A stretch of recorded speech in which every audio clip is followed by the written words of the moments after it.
नमस्कार। आप जानते हैं कि बोर्ड की परीक्षाएं नज़दीक है और जैसे ही बोर्ड की परीक्षाएं आती हैं, जिसके घर में बच्चे बोर्ड दे रहे होते, कम से कम उनके दिमाग में तो एक टेंशन, एक तनाव उनके घर में तो हो ही जाता है। जो परिवार वाले होते हैं उनके घर में भी, उनके परिवार में, सोसाइटी में, सब जगह ये माहौल हो जाता है कि बोर्ड में है, ये बच्चा बोर्ड में है, ये बच्चा बोर्ड में है।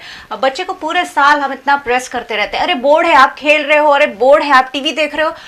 बोर्ड यानी कि पता नहीं हमारे यहाँ बोर्ड की पढ़ाई, बोर्ड की परीक्षा को क्यों इतना बड़ा हवा बना दिया जाता है। बोर्ड की परीक्षाओं की तैयारियां बड़ी ही आसानी से हो सकती है, क्योंकि बोर्ड की परीक्षा भी कुछ वैसी परीक्षा है जैसी परीक्षा हर साल बच्चे देते हैं। लेकिन क्योंकि ये परीक्षा गुजरात बोर्ड द्वारा कंडक्ट की जाती है, बाहर से एग्जामिनेशन पेपर आता है, बाहर की स्कूल में जाना होता है और जो पेपर चेकिंग होती है वो भी बाहर होती है, और यही सब लेकर शायद पेरेंट्स और स्टूडेंट्स दोनों इतने ज़्यादा तनाव में हो जाते हैं कि कहीं ना कहीं कभी ऐसा माहौल खड़ा हो जाता है कि परीक्षा के परिणाम पर भी असर पड़ सकता है। ऐसे में हम आप तक लगातार ये पहुंचाने की कोशिश कर रहे हैं कि बोर्ड की परीक्षाओं का तनाव कैसे कम किया जा सकता है। और अब जो मॉडरेट साइंस है वो कहता है कि आपका जो तनाव है वो कहीं ना कहीं आपके फूड से भी रिलेटेड है, यानी कि अच्छा फूड लेने पर कहीं ना कहीं आपका जो स्ट्रेस लेवल है वो बैलेंस हो सकता है, मेंटेन हो सकता है। और इसीलिए बोर्ड की परीक्षाएं नज़दीक है और आज हमने एमएस यूनिवर्सिटी के department of food and nutrition से प्रोफेसर को इनवाइट किया है ताकि हम उनसे जानकारी ले सके कि किस तरीके का फूड एग्ज़ाम के दौरान लेने से जो मेंटल बैलेंस बना रहे, स्ट्रेस कम हो, पढ़ाई अच्छी हो, नींद जो बहुत आती है बच्चों को परीक्षा में, उसका कहीं ना कहीं हम सॉल्यूशन प्रोफेसर से जानने की कोशिश करेंगे। मेरे साथ है डॉक्टर कोमल चौहान और साथ ही साथ निकिता जोशी। डॉक्टर कोमल चौहान है वो प्रोफेसर है और निकिता जोशी है वो भी असिस्टेंट प्रोफेसर है एमएस यूनिवर्सिटी के फूड एंड न्यूट्रिशन विभाग में। दोनों का स्वागत है। Thank you. और बोर्ड की परीक्षाएं, चलिए फूड पे तो बात हम बाद में करेंगे, लेकिन बोर्ड की परीक्षाएं सुनते ही एक टेंशन जैसा ही साथ में बोर्ड की परीक्षाओं के साथ में आ जाता है। आप क्या मानती हैं?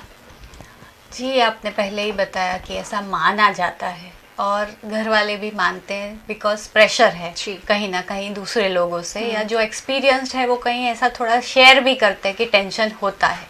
हाँ, टेंशन होता है, लेकिन अब जिस तरीके से एग्ज़ाम की फॉर्मेट बनाई गई है, अगर वो उस हिसाब से चले तो मैं ऐसा मानती हूँ कि इतना टेंशन नहीं होना चाहिए। फॉर्मेट के हिसाब से आपका बच्चा काफ़ी टाइम पहले ही कोर्स ख़त्म कर लेता है, काफ़ी पेपर्स भी वो लिख चुका होता है और हर रोज़ प्रैक्टिस करता रहता है, उसका रिवीजन भी इतना हो चुका है। अगर यही चीज़ घर वालों भी जाने कि उसका क्या रिवीजन का पैटर्न है या फॉर्मेट है, तो उन लोग को भी टेंशन नहीं होगा। तो मेरा ऐसा सबको सजेशन रहेगा कि आप अपने बच्चे पे कॉन्फिडेंट रहें और बच्चे का कॉन्फिडेंस बढ़ाने के लिए आप उसके हिसाब से थोड़ा बहुत उसको फैसिलिटेट करें, तो आपको भी इतना टेंशन नहीं होगा। क्योंकि करंट सिचुएशन ऐसा बोलता है कि child is already prepared for the exam, but tension ऐसा कह रहा है ऑलवेज कि नेगेटिव थॉट्स ला रहा है, और वो नेगेटिविटी को दूर करने के लिए what we should be doing is focus on what is the immediate goal. So exam is the immediate goal, और उसको ख़त्म करने के लिए ऑलरेडी पढ़ाई में भी हमने सीखा हुआ है कि how to plan the things. तो प्लानिंग करिए और अच्छे से एग्ज़ाम के लिए तैयार रहिए। करंट सिचुएशन ऐसा मानना है मेरा कि बच्चे को जो नॉर्मल पढ़ने की तरीका था उससे बहुत डेविएशन नहीं लाए जी, उसके खाने पीने में भी बहुत चेंजेस नहीं करे और उसकी स्लीप पैटर्न को बहुत डिस्टर्ब नहीं करे। अगर 1 महीने से आपने ये फॉलो किया है और बच्चा एडजस्ट हो गया है कि देर तक जागना है या अर्ली मॉर्निंग उठ के पढ़ना है, तो उसको फॉलो करें। लेकिन एग्ज़ाम पास में आ रही है तो अब चेंजेस करना वो एडवाइजेबल नहीं होगा। दूसरा सिचुएशन ये भी बोलता है कि फूड में नहीं चेंजेस बहुत लाना चाहिए। हम भी आज यही बताएंगे कि कौन से फूड अच्छे हैं for memory, for good alertness वगैरह। लेकिन अगर आपका बच्चा कोई एक फूड से एडजस्ट हो चुका है, उसको काफ़ी चेंज नहीं करना चाहिए। मैम मैं आपसे भी पूछना चाहूँगी, आप यंग प्रोफेसर है तो आपके बोर्ड के जो एक्सपीरियंस होंगे काफ़ी अभी फ्रेश भी होंगे, तो किस तरीके का तनाव होता है बोर्ड की परीक्षाओं में और क्यों होता है? जब आपने पूरी पढ़ाई कर ही ली है तो फिर क्यों प्रेशर क्रिएट होता है? एक्चुअली फ्रेंकली स्पीकिंग प्रेशर कभी बच्चों को होता ही नहीं है। प्रेशर आजू बाजू के एनवायरनमेंट से होता है, जो कि वो हमारे हाथ में इतना नहीं होता है। बट एटलीस्ट पेरेंट्स और रिलेटिव्स को सपोर्ट करना चाहिए बच्चों को कि ओके आपने किया है पढ़ाई तो आप अपने आप पे विश्वास रखिए। That is actually a best thing कि वही हम कर सके। और दूसरा, बच्चों को तनाव देने वाले के लिए लोग भी अभी आजकल ये फैशन हो गया है कि ऑल द बेस्ट कहने के लिए घर पे आते हैं। जी बिल्कुल, और एग्जाम के 1-2 दिन पहले से ही लोग आना शुरू कर देते, तेरा ये हो गया, अरे तो बच्चे और कुछ हाँ, तो बच्चे और प्रेशर में आ जाते हैं। सो मुझे लगता है वो प्रेशर एक्सटर्नल अगर हम ना दें और पेरेंट्स भी बोले कि आप ओके टेलीफोनिक पे आप ऑल द बेस्ट विश कर सकते हैं, सो आई थिंक वो हो तो बच्चों का टाइम भी वेस्ट कम हो सकता है। और नेगेटिव कमेंट्स अगर आ रहे हैं किसी से तो उससे भी हम बच्चों को दूर रख सकते हैं। कितनी अच्छी बात की है, जब भी बोर्ड की परीक्षा होती है 1 या 2 दिन पहले फैमिली जो मेंबर्स है, साथ ही साथ आस पड़ोस के लोग हैं, वो आपको बेस्ट विशेष देने के लिए जरूर, शायद एक ये रिचुअल बनता जा रहा है। आपको विशेष की जरूरत तो है ही, लेकिन आपको डिस्टर्बेंस भी नहीं होना चाहिए। तो हमारे पास अब तो बहुत अच्छा माध्यम है कि हम मैसेजेस के जरिए अपनी जो भावनाएं हैं स्टूडेंट्स तक पहुंचाए, उन्हें बेस्ट विशेष दें और उनके लिए भगवान से प्रार्थना करें अपने घर बैठे हुए। क्यों हम स्टूडेंट्स को डिस्टर्ब करें? चलिए ये तो एक अलग बात हो गई। मैम, फूड कितना इम्पोर्टेंट होता है जो तनाव क्रिएट होता है कहीं ना कहीं उसको बैलेंस करने में? जब तनाव की बात आती है तो ऐसा थ्योरी बोलती है कि either person start eating very much, too much, या ज़्यादा खाना लेना शुरू कर देता है, या तो टेंशन में खाना बंद कर देता है। तो ये दोनों ही सिचुएशन वो अगेंस्ट द नेचर जा रहा है या बॉडी माइंड के अगेंस्ट में जा रहा है। तो ऐसा नहीं करना चाहिए। हाँ, हम समझ सकते हैं कि क्या हैवी या गुड थिंग है बच्चे के लिए, या क्या लाइट थिंग है या बैड थिंग है बच्चे के लिए। तो टेंशन क्या देता है? फूड देता है। तो फूड कब टेंशन देगा? जब वो इलनेस लाएगा। जी, टेंशन की वजह से बच्चा ऐसी ऐसी चीज़ें खा रहा है और वो चीज़ों की फ्रस्ट्रेशन की वजह से मांग रहा है, इसलिए फैमिली उसको एक्सेप्ट करके दे भी रही है, लेकिन वो ध्यान नहीं दे रही है कि क्या उसके हेल्थ के लिए इलनेस तो इनवाइट नहीं कर रहा है। जैसे फॉर एग्जांपल ऐसे ज़रूरत नहीं है कि हर एक बच्चे के पीछे उसके पेरेंट्स या फैमिली या केयर टेकर है। काफ़ी ऐसे नॉर्मल बच्चे या ऐसे भी बच्चे होते हैं जो नॉर्मली काम भी करते हैं और अपनी एग्ज़ाम के दिन अपने आप जाके आ जाते हैं, तो उनके कोई केयर टेकर नहीं होते। ऐसे टाइम पे बच्चे को अगर भूख लगती है तो इतना उसको बताया जाए कि ऐसी चीज़ों पे मत हावी हो जाओ जो उसके आगे की दिनों के लिए खराबी होगी। फॉर एग्जाम्पल ऐसे टाइम पे हमेशा मंचिंग के लिए फ्राइड फूड्स या चिप्स, ऐसी स्नैक्स का उपयोग किया जाता है जो हैंडी रहता है, फिंगर फूड रहता है, जो बहुत हैवी ग्लूकोज या कार्बोहाइड्रेट, सिंपल कार्बोहाइड्रेट भी रखता है। ऐसी चीज़ों पे मत कंसंट्रेट करें, क्योंकि बैलेंस इस तरह से करना है कि टेंशन क्यों है, क्योंकि कल एग्जाम है। तो आज कैसा फूड लेंगे तो कल तक एनर्जी बनी रहेगी। तो ऐसा फूड, कॉम्प्लेक्स फूड खाना चाहिए ताकि एनर्जी स्टोर हो, दूसरे दिन चले।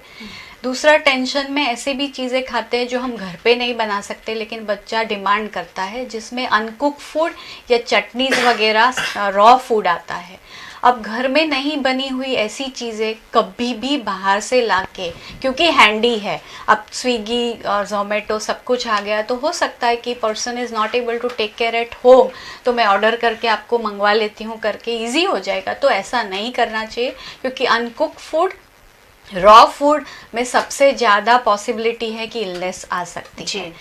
ऐसे टाइम पे टेंशन में डाइजेशन पावर कम हो जाती है बच्चों की, और ऐसे टाइम पे अगर हैवी फूड लिया जाए तो इनडाइजेशन की वजह से दूसरी तकलीफें हो जाती है, जो उसको कहीं ना कहीं पढ़ने में कॉन्सेंट्रेट नहीं करने देती है। तो tension should not be there, food should be eaten which help to remove tension. मैंने ऐसा भी देखा है कि जब भी परीक्षा आती है, बोर्ड के स्टूडेंट हैं, तो जो पेरेंट्स होते हैं डब्बे भर भर के अलग अलग तरीके की चीजें उनके सामने रख देते हैं, आप बैठे रहिए, खाते रहिए और पढ़ते रहिए। तो क्या ये हेल्प करता है कि कहीं ना कहीं आप पूरे दिन कुछ खाते रहेंगे तो माइंड तो डिस्टर्ब होगा, स्टडी भी डिस्टर्ब होगी? मंचिंग फूड में हेल्दी मंचिंग फूड आइटम्स भी है, जैसे ज़रूरत पड़ी तो मंचिंग में सिंगदाना चना हमारा रूटीन ट्रेडिशनल फूड रहा है। अगर इससे अभी आपको ज़्यादा या न्यूअर वैरायटी चाहिए तो ऐसे हेल्दी क्रैकल्स आते हैं जो लो सॉल्ट लो फैट वाले होते हैं, ताकि वो हैवी फैट और सॉल्ट की वजह से आपको घड़ी घड़ी इच्छा नहीं जागरूक करे कि आपको खाना है, एक सेटिस्फेक्शन देगा। हाई फाइबर के मंचिंग फूड लेंगे आपको सेटिस्फेक्शन देगा, जबकि आप बिस्किट वगैरह खाएंगे तो इमीडिएट ग्लूकोज देगा, यूज भी हो जाएगा और वापस आपकी ज़रूरत पैदा करता है खाने के लिए। तो ऐसे फूड पे कंसंट्रेट नहीं करें। मैम मैं आपसे पूछूंगी what are the right food, क्या खाना चाहिए इस दौरान जो आपको न्यूट्रिशन दे, जो आपको विटामिन चाहिए वो भी दे, साथ ही साथ आपका, क्योंकि दिमाग हमेशा स्टडी में लगा रहता है तो आपको कहीं ना कहीं एक एनर्जी लेवल भी मेंटेन रखना पड़ता है, तो किस तरीके का फूड आप लोग प्रेफर करते हैं? एज मैम सेड के कॉन्स्टेंटली एनर्जी चाहिए होती है पढ़ने के लिए, और हमारे जो ब्रेन सेल्स होता है वो भी ग्लूकोज ही एक्सेप्ट करते हैं काम करने के लिए। तो काफ़ी लोग बच्चे तनाव में आके खाना पीना छोड़ देते हैं, वो भी करेक्ट नहीं, और काफ़ी बच्चे मैम ने बोला बहुत ज़्यादा ओवर ईटिंग कर लेते हैं, वो भी सही नहीं है। तो बेस्ट ऑप्शन के स्मॉल एंड फ्रीक्वेंट मील्स हम उनको रेकमेंड करें कि इंस्टेड ऑफ हम एक ही टाइम बच्चों को पूरा प्लेट भर भर के खाने के लिए दे, इससे अच्छा हम उनको थोड़े थोड़े इंटरवल्स में कुछ चीज़ें काट के दे सकते हैं। लाइक पहले हमने उनको हैवी लाइट ब्रेकफास्ट दे दिया, उसके बाद ग्लास ऑफ मिल्क है, देन फ्रूट डिश आपने उनको रेडी करके दिया, ग्लास ऑफ बटर मिल्क है, उसके बाद खिचड़ी दिया। तो ऐसे स्मॉल एंड फ्रीक्वेंट मील्स अगर आप परीक्षाओं के अगले कुछ दिनों से देंगे तो उनका एनर्जी लेवल है वो बढ़ा रहेगा, और उनको ऐसा नहीं होगा कि बिल्कुल एनर्जी बॉडी में कम हो गई और उसकी वजह से उनको कोई प्रॉब्लम हो गई। प्लस एग्जाम के पहले 2-3 घंटे पहले आप उनको बहुत ज़्यादा हैवी फूड ना दें जो कि बहुत ज़्यादा फ्राइड हो, क्योंकि अगर बहुत ज़्यादा हैवी फूड लेंगे तो डाइजेशन के लिए वो प्रॉपर नहीं रहेगा। पेरेंट्स को लगता है कि 3 घंटा मेरा बच्चा मेरे हाथ में नहीं आएगा तो उसको बहुत सारा खिला दूँ, पर actually that is not a good thing, क्योंकि उससे पॉसिबल है बच्चों को नींद भी आ सकती है पेपर लिखते टाइम, या डिजीनेस हो सकता है, या बहुत हाइपर हो जाएगा तो डाइजेशन में भी प्रॉब्लम आ सकती है, एसिडिटी भी हो सकती है। तो वो पॉसिबल है उसको पेपर लिखने के लिए प्रॉब्लम करे, तो इससे अच्छा आप उसको थोड़े से लाइट फूड आप उनको एग्जाम से पहले दे सकते हैं, जैसे मसाला रोटी है, फिर ब्राउन ब्रेड यूज करके आप उनको जो भी स्टफिंग पसंद हो वैसे वेजिटेबल सैंडविचेस करके दे सकते हैं, रैप्स दे सकते हैं, फ्रेंकीज, या तो कोई फ्रूट जो उनको पसंद है, या तो thick shake is also a good option कि एप्पल मिल्क शेक है, अंजीर मिल्क शेक है, ऐसा कुछ थोड़े से नट्स डाल के आप दे सकते हैं। आपका पेट भी भरा रहा है और आपको हैवीनेस फील ना हो। एग्जैक्टली। और लाइम जूस आप उनको दे सकते हैं, मतलब instead of giving plain water बच्चे को एग्जाम के टाइम, तो थोड़ा सा लेमन जूस आप उनको दे सकते हैं, तो विटामिन सी और उससे एंटीऑक्सीडेंट्स उनको मिलते रहेंगे। जी, जूस की आपने बात की और साथ ही आपने कहा कि हमारा जो ब्लड सेल्स है वो भी ग्लूकोज ही मांगता है, तो दूसरे जो ड्रिंक है वो कितने प्रेफर किए जा सकते हैं? एनर्जी ड्रिंक्स आजकल बहुत सारे मार्केट में हैं, क्या ये प्रेफरेबल है? जी नहीं, काफ़ी एनर्जी ड्रिंक्स जो कमर्शियलाइज मार्केट में मिल रहे हैं, बच्चे उससे बहुत पागल हो गए क्योंकि उससे इंस्टेंट एनर्जी मिलता है, बट काफ़ी एनर्जी ड्रिंक्स में कैफीन होता है जो बॉडी के लिए अच्छा नहीं होता है। तो इंस्टेड ऑफ एनर्जी ड्रिंक्स हम घर पे ही ऐसे ड्रिंक्स नेचुरल बच्चों को दे सकते हैं, जिससे उनको एनर्जी भी मिलेगा और उससे उनको दूसरे न्यूट्रिएंट्स भी मिलेंगे विदाउट साइड इफेक्ट। जैसे कोकोनट वाटर है, उसके बाद नींबू शिकंजी आप दे सकते हैं बच्चों को, मिल्क शेक्स है, नींबू का शरबत है, या नेचुरल फ्रूट जूसेस है, कोल्ड कॉफ़ी है, कोल्ड चॉकलेट है, ऐसी कुछ चीज़ें हम बच्चों को दे सकते हैं। और रही बात एनर्जी बार्स की भी मैं करना चाहूँगी कि काफ़ी बच्चे एनर्जी बार्स भी लेते हैं, तो एनर्जी बार्स से अच्छा हम उनको घर पे ही सुखड़ी बना के दे सकते हैं, या तो गुड़ और थोड़े से नट्स की चिक्की बना के दे सकते हैं। तो वो नट्स जो हम यूज़ करेंगे उसमें क्या है, ओमेगा 3 फैटी एसिड्स और वो होता है, वो ब्रेन सेल्स के लिए अच्छे होते हैं, तो हम वो भी दे सकते हैं। और मुझे तो ये भी नॉलेज में आया है कि बच्चे रेड बुल लेना पसंद करते हैं कि वो इंस्टेंट आपके जो दिमाग को है थोड़ी देर के लिए चार्ज कर देता है। हाँ, मैंने जस्ट अभी बोला एनर्जी ड्रिंक्स लेना अच्छा लगता है, उसका बेनिफिट भी है बट वो थोड़े टाइम के लिए, बट लॉन्ग टर्म उसके बेनिफिट्स अच्छे नहीं है। So instead of commercialise drink घर पे आप बना के दो, वो कभी भी बेटर रहता है। और काफी बच्चे ज्यादा चाय कॉफी पीते हैं, वो भी नहीं पीना चाहिए। एम्प्टी स्टमक के चाय कॉफी पियेंगे तो उससे एसिडिटी ज्यादा एग्रीवेट होता है, तो वो चीजें थोड़ी सी हमें अवॉइड करने की जरूरत है। और ऐसे क्या फूड होते हैं जो अच्छी मेमोरी के लिए, क्योंकि अक्सर ये होता है कि बोर्ड में आप पढ़ लेते हैं, आपको सब कुछ आता है लेकिन आप लिख नहीं पाते क्योंकि आपको याद नहीं आता है, वो मेमोरी में से अचानक से डिलीट हो जाता है। तो ऐसे क्या फूड होते हैं जिससे आपका माइंड सेट रहे, साथ ही साथ अच्छी मेमोरी के साथ आप एग्जामिनेशन में जा सकें? मेमोरीज के लिए जैसे सबको भी पता है कि almonds is a good option. जी। तो रात को आप 3-4 बादाम भिगो के रख दो पानी में, सुबह आप वो आलमंड ले सकते हैं। उसके सिवा सारे नट्स होते हैं, उसमें ओमेगा 3 फैटी एसिड्स और एसेंशियल फैटी एसिड्स होता है जो हमारे ब्रेन की रिक्वायरमेंट है कि वो एफिशिएंटली काम करे। एफिशिएंटली ब्रेन काम करे दैट मीन्स याद रह रहा है। बाकी ऐसा तो कोई फूड नहीं है जिससे सीधा मेमोरी बढ़ जाएगा किसी का। सो नट्स आप ले सकते हैं, जैसे फ्लैक्स सीड्स है, उसके बाद सनफ्लावर सीड्स मिलते हैं मार्केट में, पंपकिन सीड्स है, बादाम है, किशमिश है, ऐसे नेचुरल आप नट्स भी दे सकते हैं बच्चों को। वो आप शेक्स में डाल के भी दे सकते हो और चिक्की भी दे सकते हो। तो बच्चों को अच्छा खिलाइए और हेल्दी खिलाइए, यही ओवर ईटिंग भी मत कराइए, वही आपके बच्चे को फायदा कर सकता है। मैम विटामिन की हमने बात की, ग्लूकोज की बात की, प्रोटीन, क्योंकि हमारी बॉडी के लिए प्रोटीन बहुत ज़्यादा आवश्यक है और साथ ही साथ फैट का बैलेंस रखना भी ज़रूरत है। तो इसका रोल क्या रहेगा इस दौरान, एग्जामिनेशंस के दौरान, कि कितना प्रोटीन और कितना फैट होना चाहिए फूड में? जी, ब्रेन को अराउंड हमारी टोटल एनर्जी जो लेते हैं उसमें से 20% जितना हर रोज़ यूज़ कर लेता है। और इस दिनों में तो हम ज़्यादातर बच्चों के पास 3 ही चीज़ें एक्सपेक्ट करते हैं, या उठ जाओ, पढ़ लो, थोड़ा आराम कर लो और खा लो, जबकि रूटीन बच्चा काफ़ी कुछ और एक्टिविटी कर रहा होता है। सो ये ब्रेन के ऊपर एक हम लोग प्रेशर डाल रहे हैं कि उसकी एक्टिविटी कम कराए। ऐसे में खाली ग्लूकोज लेंगे तो डिफ़िकल्ट है कि सब कुछ ग्लूकोज से मेंटेन करें। तो हमारे लिए दूसरे ऑप्शन बहुत अच्छे हैं, जैसे प्रोटीन फूड्स और फैट फूड। जी, अब फैट एंड प्रोटीन में हम कौन सा फूड सिलेक्ट करते हैं वो ज़रूरत है, बिकॉज कंप्लीट प्रोटीन जिसमें से सभी अच्छे अमाइनो एसिड, आवश्यक अमाइनो एसिड मिलते हैं, और गुड फैट फूड्स जिसमें से गुड फैटी एसिड, जैसे ओमेगा 3 की बात करी वैसे ओमेगा 6 है, और दूसरे भी अच्छे फैटी एसिड्स है जो हमारे ब्रेन के न्यूरोट्रांसमीटर्स पे काम करते हैं। तो ऐसे फूड लेने से अपना नर्वस सिस्टम जो है वो एक्टिवेट एंड अलर्ट रहता है। सो जब भी ज़रूरत पड़ी उसको अलर्ट जोन में ला सकता है। और यही फूड ऐसे भी है कि जो न्यूरोट्रांसमीटर पे, जैसे एक प्रोटीन है अमाइनो एसिड ट्रिप्टोफैन, वो ऐसे न्यूरोट्रांसमीटर पे, सेरोटोनिन पे काम करता है जो कूलनेस एंड कामनेस बढ़ाता है, जो जिसकी वजह से अच्छी नींद आती है।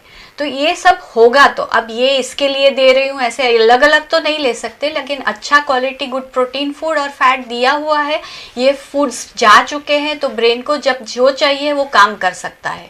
सो हमको ट्रेन करना है अपने ब्रेन को, क्योंकि एग्जाम सुबह की भी हो सकती है, जैसे 11:30 से 2:30 का मोस्टली पेपर होता है, दूसरा 3 से 6 या 6:15 का पेपर होता है। तो बच्चे को उसको एडजस्ट करना है कि मैं कौन सा फूड खाता हूँ तो अलर्ट रहता हूँ। क्योंकि जब जैसे मेरे बच्चे के लिए मैं तो ये भी बोलती हूँ कि अलर्टनेस आपको खाली खाने और बैठने से नहीं आता है। Your attire, your way of study, sitting, everything is very important and needs concentration कि आप कैसे पढ़ाई कर रहे हो। अच्छा फूड दे दिया मैंने, लेकिन वो एकदम लेथार्जिक कंडीशन में, एकदम कैजुअल स्टाइल से बैठा है, तो हो सकता है कि वो पढ़ाई में इतना अच्छे से ध्यान ही नहीं दे पाए। तो वो फूड के साथ वो भी ज़रूरत है। प्रोटीन की और बात करूँ तो हमारे पास ढेर सारे ऐसे अच्छे प्रोटीन फूड है, जैसे नॉन वेजिटेरियन के लिए तो बहुत सारे ऑप्शन हैं। वेजिटेरियंस के लिए बेस्ट ऑप्शन है कि जहाँ भी कठोर और अनाज को मिक्स कर सकते हैं जी, तो ऐसा फूड दो। जैसे खिचड़ी इज़ द बेस्ट ऑप्शन, उसमें हाई फाइबर करने के लिए आप उसके अंदर वेजिटेबल्स डालिए। Sprout is again a very good food and good breakfast, जो अच्छा हैवी भी है, सटाइटी लेता है एंड गुड प्रोटीन देता है। तो बहुत सारे स्प्राउट, मिक्स स्प्राउट करके भी चाट जैसे फॉर्म में भी बना सकते हो, तो बच्चा प्रिफर करेगा खाने के लिए। और फैट की बात करूँ तो आप कभी, जैसे कल पेपर नहीं है या अभी पेपर नहीं है, तो कभी आपने उसको पसंदीदा चीज़ वाला कुछ फूड दे दिया, पास्ता दे दिया तो चलेगा, लेकिन ध्यान रखिए कि हैवी फैट वाला फूड जिस भी देंगे उसके नेक्स्ट 12 आवर्स में उसका थोड़ा लेथार्जी एंड स्लीप डिस्टर्बेंस होगा या उसको कंसंट्रेट नहीं कर पाएगा। तो जब भी उसको 7-8 घंटे या 6 घंटा स्लीप मिलने वाली है, तब ऐसा फूड प्रेफर करिए, दिन के टाइम में अवॉइड करिए ऐसा। जी, और निकिता मैम, मैं आपसे एक सवाल और पूछना चाहूँगी। क्योंकि ये जो मौसम होता है अजीब सा होता है कि जब ठंडी से लेके अचानक से गर्मी शुरू हो जाती है, मार्च महीने में अचानक से गर्मी शुरू हो जाती है और ठंडी से गर्मी में एडजस्ट हम हो ही रहे होते हैं और ऐसे में डिहाइड्रेशन भी बहुत ज़्यादा सामने आता है। तो बॉडी हाइड्रेट रखने के लिए हम क्या कर सकते हैं? बॉडी को हाइड्रेट रखने के लिए आपको पानी इनफ क्वांटिटी में पीना चाहिए, बिकॉज अगर पानी भी हम कम पी रहे हैं तो उससे हेडेक की प्रॉब्लम हो सकती है। तो बच्चे ने कितना भी अच्छे से प्रिपेयर किया हो बट पानी अगर एफिशिएंटली नहीं पिया है, इनफ वाटर इंटेक नहीं है, तो उसको पॉसिबल है कि पेपर लिखते टाइम हेडेक भी हो सकता है। और हेडेक ना हो इसीलिए भी पानी पीना है। प्लस डिहाइड्रेशन की वजह से दूसरे भी प्रॉब्लम हो सकते हैं, जैसे आपने बोला हम गर्मी के मौसम में शिफ्ट हो रहे हैं तो उससे लेथार्जी और वो सब प्रॉब्लम्स हो सकते हैं। सो पानी पीना तो चाहिए ही सबको। और जब हमें प्यास लग रही है दैट मीन्स हमारा बॉडी सिग्नल दे रहा है कि यू आर ऑलरेडी डिहाइड्रेटेड। तो हमें तब तक राह नहीं देखनी है कि मैं प्यासा हूँ तो मैं पानी पी लूँ। ऐसा भी नहीं है कि बहुत पानी पीना है, but water intake is important. पानी के अलावा पानी वाले खुराक भी ले सकते हैं, जैसे सूप्स हो गए। Soups are the best alternative against tea and coffee, क्योंकि गर्मी भी देता है और एनर्जी, इंस्टेंट गुड विटामिन्स भी देता है। ऐसे लिक्विड दूसरे फूड्स भी है, जैसे आपने लिक्विड पॉरिज जैसा बना दिया, तो लाइट फूड में मिक्स प्रोटीन के लिए दाल का यूज़ करके ऐसा लिक्विडिटी बढ़ाने के बाद आप देंगे तो वो फूड भी देगा। छाछ का उपयोग किया आपने, दूध का, स्लिम दूध का उपयोग किया, तो वो भी लिक्विड, कोई भी फॉर्म में आप लिक्विड ले तो बॉडी को फायदा पहुंच सकता है। अक्सर मैंने ऐसा भी देखा है कि रात को मैगी बनाओ और पढ़ाई करो, ये भी एक स्टूडेंट्स में बहुत आम हो गया है कि रात को भूख लगी तो मैगी खाओ। रात को खाने के लिए, क्योंकि रात को अक्सर बच्चे जाग कर, क्योंकि शांति होती है उन्हें पढ़ना अच्छा लगता है, ऐसे में अगर रात को भूख लगे तो क्या खाया जा सकता है? रात को अगर भूख लगती है तो आप थोड़े लाइट स्नैक्स ले सकते हैं, जैसे कि मुरमुरा है, उसको थोड़ा सा हल्दी और नमक में आपने छौंक लगा के जो मुरमुरे बनते हैं वो आप ले सकते हैं। उसके बाद सिर्फ पैक फूड आपको नहीं लेना है, वो आपको ध्यान रखना है। जैसे मैम ने बोला कि कुरकुरे वेफर्स का पैकेट रख लिया, मैगी बना लिया, वो नहीं लेना है, बिकॉज वो एक हैबिट हो जाता है एग्जाम्स के बाद भी कि अच्छा वो टाइम हो गया है तो अब मुझे वो खाने की इच्छा अंदर से हो रही है। तो लाइट स्नैक्स ले सकते हैं। उसके बाद जैसे मैम ने बोला चना है, हल्दी वाले जो पीले चने आते हैं वो हम ले सकते हैं। फ्रूट्स ले सकते हैं, fruits are anyhow good option any time, but again natural fruit juices ही आपको लेने चाहिए, बिकॉज बाहर के जो आर्टिफिशियल फ्रूट जूसेस होते हैं उसमें शुगर इंटेक बहुत ज़्यादा होता है। तो ऐसा भी नहीं है कि न्यूट्रिशन टेक केयर करते करते हम ओबेसिटी और ओवरवेट में चले जाए, क्योंकि मैंने ऐसा भी बहुत नोटिस किया है कि 10th-12th तक बच्चे का BMI बहुत नॉर्मल होता है, बट 11-12 जैसे ही पास होके बच्चा कॉलेज के फर्स्ट सेकेंड ईयर में चला जाता है उसका वेट भी धीरे धीरे बढ़ता है, बिकॉज फिजिकल एक्टिविटी कम हो जाता है। उस टाइम पे हम पढ़ाई करते हैं और फिर खाना पीना भी उस टाइम पे बढ़ जाता है। हेल्दी खाना पीना बढ़े तो नहीं होगा, बट अनहेल्दी बढ़ने के चांसेस ज़्यादा है, तो ओवरवेट और ओबेसिटी भी हो ही जाता है। तो वो एक बातें ध्यान में रखनी चाहिए। और नट्स भी ले सकते हैं हम, खजूर है, अंजीर है, अखरोट है, वो सब ले सकते हैं। स्टीम फूड का स्टोर कर सकते हैं। स्टीम फूड का हाँ स्टोर कर सकते हैं। सैलेड्स ले सकते हैं, ऐसा कुछ ले सकते, बट सैलेड्स रात को ऑफ कोर्स हम नहीं ले सकते, बहुत ज़्यादा फाइबर। सो फ्रूट्स एंड जो हेल्दी सीरियल ऑप्शंस है दैट इज़ एवरग्रीन ऑप्शन। तो पढ़ाई के दौरान कैसे फूड हमें लेने चाहिए, इस पर बात चल रही है। मैम एक लास्ट क्वेश्चन मैं आपसे लेना चाहूँगी। ये तो हमने फूड की बात की, ओवरऑल क्या चीज़ें ध्यान में रखनी चाहिए? एक तो उसको नॉर्मल रखो जी, उसका रूटीन जितना हो सके उसको एडजस्ट होता है वैसे रखो। करंट सिचुएशन को देख के, एटमॉस्फेयर जो चल रहा है, कंडीशंस चल रही है, वेदर चल रहा है, उसको देख के मैं ऐसा प्रेफर करूँगी कि कभी कभी बच्चे को जब रिलैक्सेशन का टाइम है, दिन में ऐसा टाइम तो होगा 1-2 घंटे कि जब वो रिलैक्स कर रहा है, तो ऐसे टाइम पे वो अपना हमेशा मोबाइल या अपना गैजेट यूज़ करना पसंद करता है।